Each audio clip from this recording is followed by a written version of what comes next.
Bonjour Président. Bonjour. Vous allez bien? Très bien. Bon, on a vécu quand même une année un petit peu particulière. Oui. Et c'est peut-être pas fini. Enfin, On est encore dedans. Oui.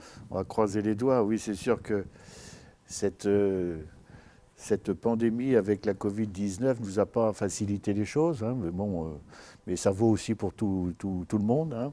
Bon, on a quand même eu, dans ce malheur, on a quand même eu des possibilités de chasser, hein, puisqu'on a quand même fait reconnaître au gouvernement que l'action que nous menons dans le cadre de la régulation des espèces qui causent des dégâts, et là, sanglier, cervidés, nous étions dans une mission d'intérêt général, ce qui a permis donc aux chasseurs de grand gibier d'avoir ces dérogations pendant le confinement pour réaliser des tableaux de chasse qui nous permettent de diminuer, bien entendu, la facture des dégâts dont nous sommes responsables.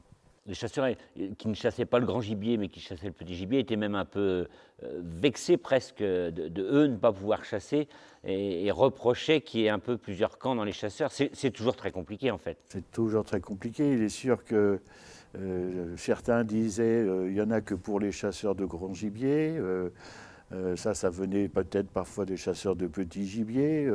Ensuite, quand on en parlera peut-être tout à l'heure, on a pris des dispositions pour le petit gibier. On se faisait attaquer. Enfin, le chasseur est quelqu'un qui n'est pas facile à gérer, hein, qui, je pense aujourd'hui, c'est dommage, a perdu le sens de l'intérêt général. Et c'est un peu dommage parce que les divisions comme ça ne servira à personne. Oui, parce que parallèlement, la grippe aviaire, c'est pareil, ça remettait les chasseurs de gibier d'eau dans un cas particulier. Oui, je crois qu'il faut même arrêter cette discussion. On ne va pas opposer petit gibier, gibier d'eau, etc. Je pense que pendant cet épisode sanitaire compliqué, la chasse a bien sorti son épingle du jeu quand même. Hein. Bon, on vient de parler du grand gibier. Le petit gibier, il est sûr qu'on aurait pu arrêter la chasse, etc. Mais il faut bien se rendre compte qu'il y a des chasses aujourd'hui qui n'avaient pas du tout eu lieu pour le petit gibier. Et ce n'est pas en donnant 5 ou 6 jours de chasse supplémentaires en fin d'année qu'on allait bousculer, j'allais dire, l'équilibre des espèces sur nos territoires. Alors bien entendu, j'ai eu des reproches lorsqu'on a fait prendre l'arrêté par monsieur le préfet, par ceux qui voulaient qu'on laisse le gibier tranquille en plaine. Mais avant que j'ai demandé à monsieur le préfet, j'avais les reproches de ceux qui disaient le président de Seine-Maritime ne fait rien alors que nos voisins le font. Donc, dans tout ça, il faut bien se rendre compte que les possibilités qui nous sont données ne sont pas des obligations. Oui, c'est ça. Bon. Donc, à partir du moment où vous avez le choix, vous chassez ou vous ne chassez pas. C'est tout, c'est aussi simple que ça. Et voilà. Dans la réalité, le petit gibier a été moins chassé cette année que normal. Oui. Bon, puis alors, vous parlez du gibier d'eau. Bon, le gibier d'eau, c'est pareil, mais bon, le gibier d'eau, il a quand même commencé à une période où on n'était pas encore totalement confiné. Début août, oui. Bon. Ensuite est venu se greffer là-dessus la grippe aviaire. Alors, la grippe aviaire, au début, avec une classification de risque modéré, on avait pu négocier avec Willy Schran au niveau du ministère la possibilité de transporter nos appelants, de piquer une trentaine d'oiseaux, etc. Il nous est tombé dessus le classement en risque élevé. Mais il faut bien que les gens sachent que ce classement aujourd'hui, pour passer de modéré à élevé, ce n'est plus de la compétence de l'État français. C'est de la compétence de la Commission européenne. Dans le passé, on avait pu négocier, puisqu'on était responsable du classement.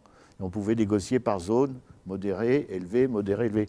Là, à partir du moment où la Commission a dit « la France passe en risque élevé », il n'y avait plus à discuter. Mais ça, il faut que les chasseurs le sachent, parce que je vois beaucoup de reproches qui sont faits à Willy, à moi, enfin à ceux qui sont responsables au niveau national. C'est pas justifié, parce que le job, on l'a fait.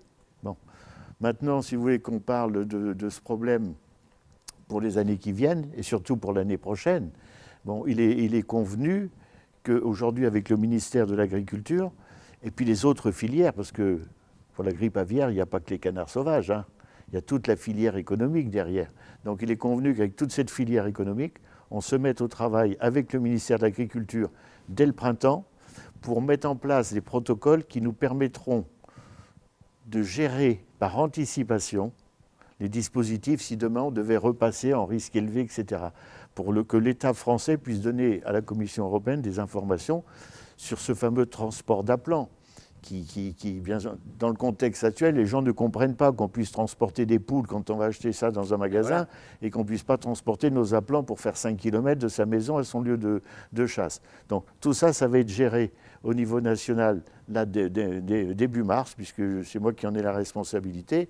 On va essayer aussi d'étudier toutes les possibilités. Pourquoi pas celle de la vaccination aussi de nos aplants? Bon, là se pose peut-être un problème de coût, mais si techniquement ça marche et si officiellement c'est possible, l'histoire d'argent, on arrivera toujours à la régler. Donc je voudrais rassurer les chasseurs de gibier d'eau, ne croyez pas que l'on reste les bras croisés. On est en plein dessus avec les services de la FNC, les services vétérinaires et la commission gibier d'eau nationale que j'anime et qui va se réunir prochainement. Dans plutôt la série des bonnes nouvelles, il semblerait que la facture de dégâts pour 2020 soit moitié moindre quasiment que celle de 2019. Je n'ai pas encore les comptes exacts. On ne va pas donner de faux espoirs aux chasseurs. Bon, il est sûr que l'effort qui avait été demandé aux chasseurs dans la période 2019-2020, avec des taux de prélèvement qui respectaient un peu les consignes qui avaient été données, ces prélèvements ont eu une incidence sur le volume des dégâts.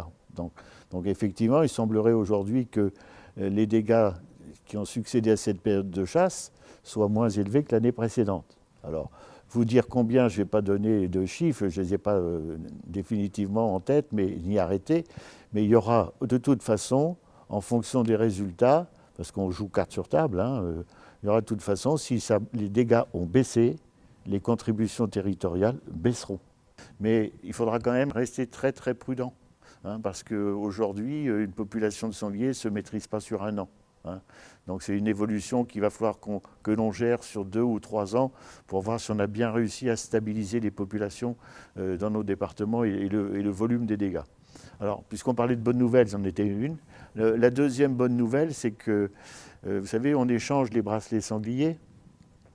Donc, théoriquement, pour la saison prochaine, qui est la saison 2021-2022, on aurait pu échanger les bracelets de la saison 2020-2021. Eh bien, on échangera aussi les bracelets 2019-2020 qui n'auraient pas été utilisés avec tout ce problème de confinement et tout. Donc, les bracelets 2019-2020, les bracelets 2020-2021 seront échangeables pour la période 2021-2022. Et puis, ceux qui veulent en acheter, les prix restent inchangés. Alors, les échanges, il faudra faire attention aussi parce que on sera peut-être encore dans la période de confinement, etc. On va limiter la période où les gens pourront venir ici ou alors les envoyer, etc. par courrier. Les informations sont données dans nos journaux, mais l'échange devra être fait entre le 1er mars et le 31 mai. Au-delà de cette date, les bracelets seront perdus. Est-ce qu'on a perdu beaucoup de permis de chasser avec ce Covid alors finalement?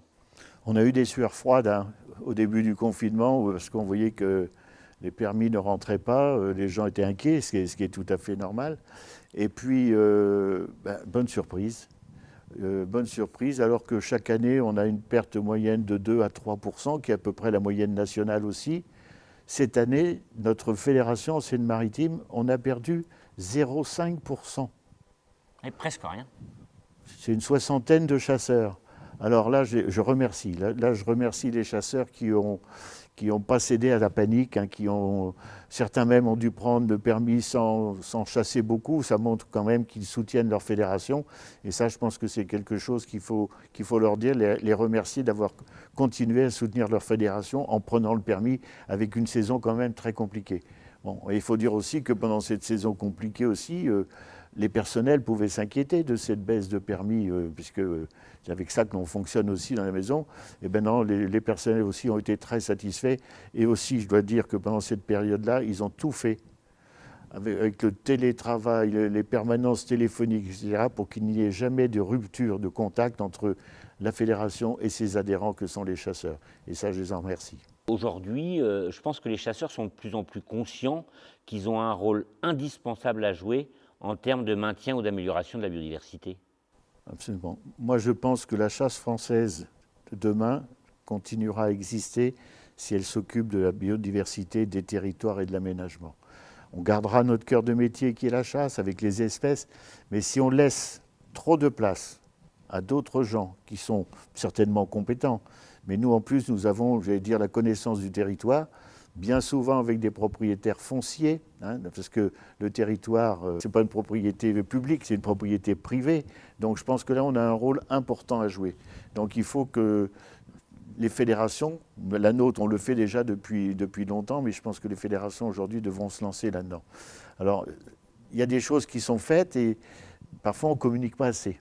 Donc l'engagement de notre fédération à partir de cette année, c'est de mettre en place un pôle de communication important. Bon, avec les moyens modernes, le numérique, etc., tout ce que tout le monde connaît, pas de problème. Et puis à titre d'exemple, on a depuis de nombreuses années ici ce qu'on appelle le pôle réseau, qui s'occupe bien sûr des zones humides avec des personnes qui travaillent ici. Son activité était parfois un peu confidentielle, hein, on ne savait pas trop. Et là, on a voulu mettre récemment, c'était il y a 2 mois et demi, on a voulu mettre en lumière ce que faisait ce pôle réseau. D'une part, pour justifier auprès de nos financeurs que l'argent qu'ils nous donnaient, et je pense surtout à l'Agence de l'eau, qui est notre plus gros partenaire, que l'argent qu'ils nous donnait n'était pas utilisé, je veux dire, qu'à faire des discours, mais était utilisé pour faire des actions concrètes sur le terrain.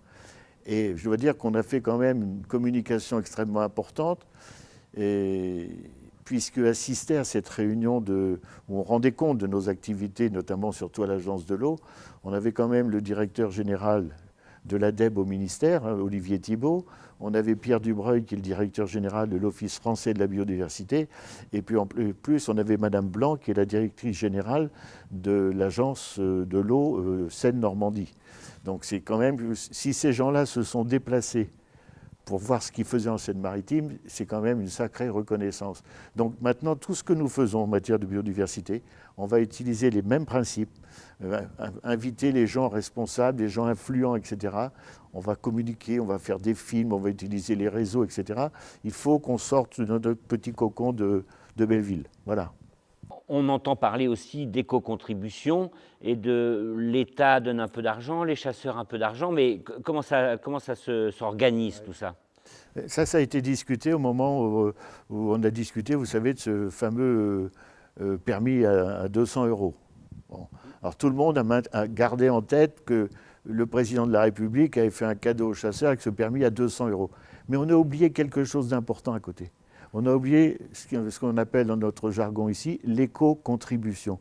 C'est-à-dire que le gouvernement a reconnu que les fédérations de chasseurs, et notamment leurs fédérations régionales, avaient des actions en matière de biodiversité et devaient travailler de plus en plus sur ces actions de maintien des habitats, planter des haies, aménager des espaces, rénover des espaces humides, enfin, tout ce qui touche à la biodiversité.